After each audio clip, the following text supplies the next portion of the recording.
Corona की मार से पर्यटन व्यवसाय बेहाल हो चुका है। राजधानी जयपुर के सभी पर्यटन स्थल जल महल, आमेर, हवा महल, नाहरगढ़ सब वीरान पड़े हैं। वहीं कोरोना की मार के आगे बेबस हुए पर्यटन व्यवसाय से संबंध रखने वाले व्यवसायी, फिर वो चाहे हाथी गांव के महावत हो या एक्सपोर्ट कॉटेज इंडस्ट्री, सभी रो रहे हैं अपनी बेबसी का रोना। ऐसे में रामगढ़ सहायक पुलिस उपायुक्त सुनील प्रसाद शर्मा ने व्यवसायियों से संयम रखने की अपील की एवं सरकार पर भरोसा रखने को कहा। आइए पेश करते हैं एक खास रिपोर्ट जिसमें आपको दिखाएंगे उन लोगों का दर्द जो जूझ रहे हैं कोरोना काल में।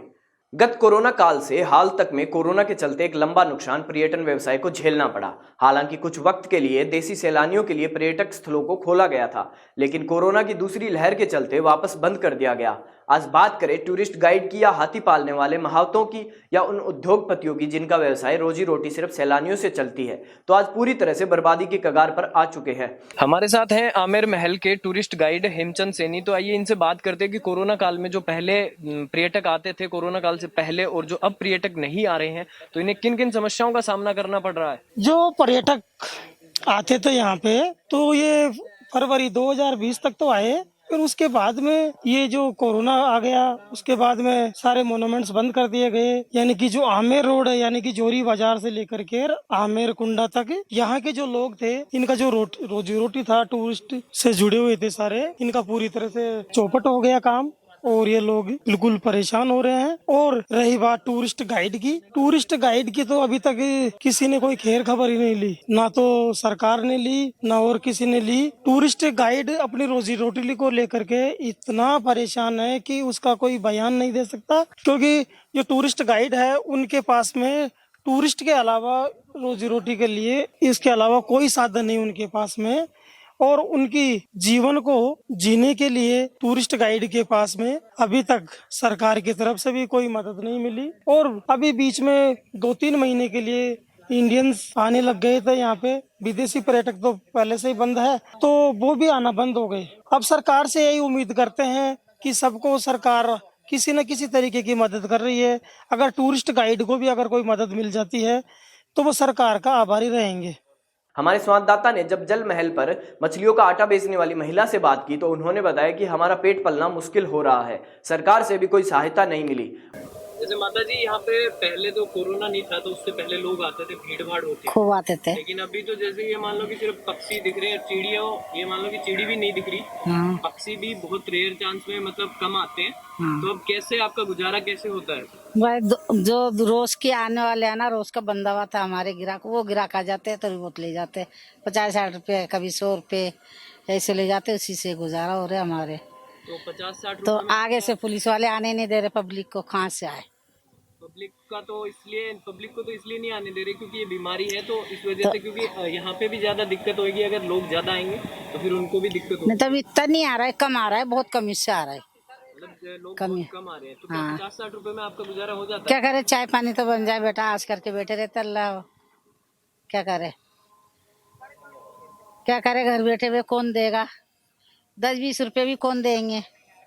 सुबह से हम है ना 60 रुपये का आटा बेची हूँ, क्या बता अल्लाह के बंदे कोई ऐसे आ जाते 100 का भी ले जा, 50 का भी ले जा, 10 का भी ले जा, तो अपना अपना नसीब लेके बैठे भाई, क्या करे।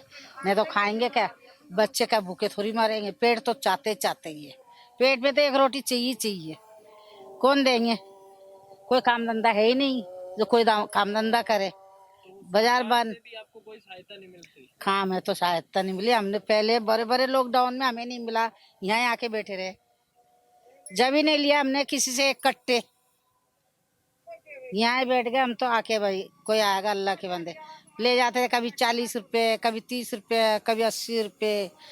पूरे लॉकडाउन में हम यहाँ बैठे धूप के अंदर, और अब भी देख लो लॉकडाउन में हम यहाँ बैठे, क्या करें। जब 2 साल, ये दूसरा साल है लॉकडाउन में, आप यहीं बैठे हो, तो यहीं से आपका जो यहाँ से मिलता है बस उसी में गुजारा चलता है। हमें 15 साल हो गए यहाँ बैठे हुए, ये देख लो, कभी हम परेशान नहीं उठाए, मगर अब इतना परेशान हो गए इस बार में तो बहुत ज्यादा। जब हाथी पालने वाले महावतों से पूछा गया तो उनका दर्द छलक उठा और उनकी आंखें भर आई। महावतों ने बताया कि अब भगवान ही हमारा रखवाला है। हाथी को रोजाना लगभग 1.5 क्विंटल चारा खिलाना पड़ता है। आज हम मजबूर हो गए हैं अपने गहने और घर बार बेचने को। वही एक महावत ने तो यहाँ तक कह दिया कि ये गजराज हमारे बेटे के समान है और जो भी कमाई हुई है इसी की बदौलत है। अगर हमें खोना पड़ा सब कुछ तो भी कोई गम नहीं। हम बात कर रहे हैं हाथीगांव मैनेजर गिराज शर्मा से कि जो कोरोना काल में जो मतलब बीमारी फैली हुई है उसमें पर्यटकों का आना बंद हो गया, तो इन्हें किस प्रकार की समस्याओं का सामना करना पड़ रहा है, ये जानते हैं इनसे। नमस्कार सर, मैं हाथीगांव अध्यक्ष विकास समिति के अजीज भाई का मैनेजर हूँ मैं।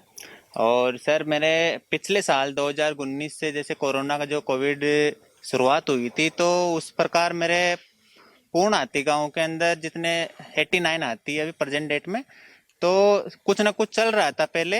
और उसके बाद में जैसे आने के बाद में अपने हाथियों के बारे में जैसे कोरोना टाइम लगने के बाद में ना तो कोई फॉरेनर आ रहा है ना इंडियन टूरिस्ट आ रहा है। उससे हमारा जैसे रूटीन बाय रूटीन रहता है एक तो हाथियों का, तो एक उनकी पाचन क्रिया में भी रहा कुछ फर्क पड़ा है।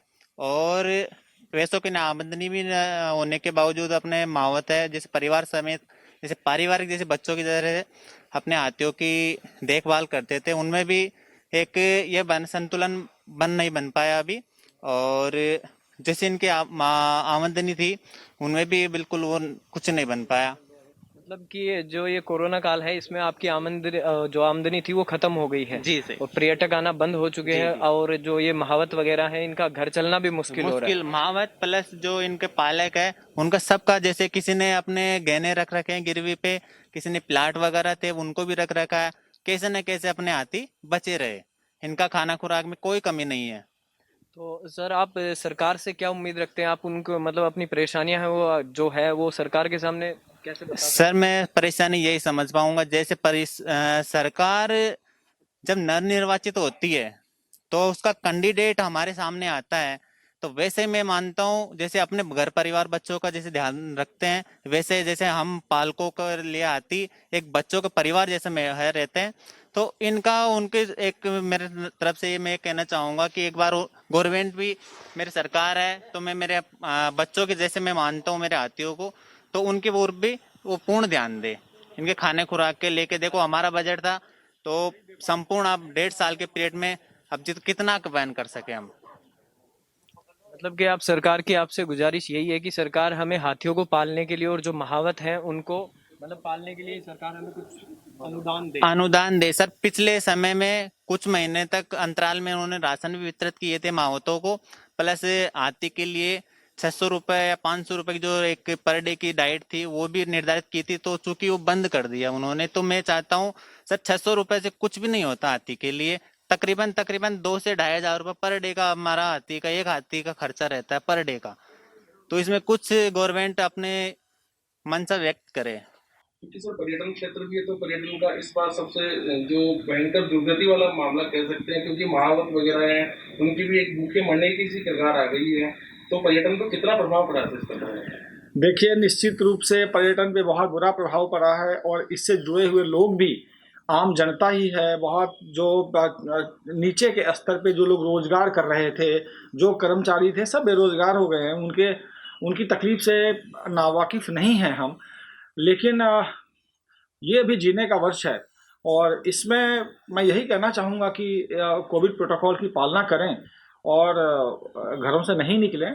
यदि हम ठीक तरीके से इसको हैंडल कर लेंगे वक्त पे तो फिर आगे पर्यटन होगा, लेकिन अगर हम ही किसी मुसीबत में फंस जाएंगे तो आगे पर्यटन कैसे होगा? तो मेरी सबसे गुजारिश है कि अभी थोड़ा धैर्य और संयम रखें। सरकार बहुत कोशिश कर रही है और बहुत जल्द इस बीमारी से निजात मिल जाएगी। टीपीवी न्यूज़ भी आपसे एक बार फिर से आह्वान करता है कि जो कोरोना की दूसरी लहर है वो बहुत खतरनाक है। अपने घर में रहें और सुरक्षित रहें। धन्यवाद। जय हिंद।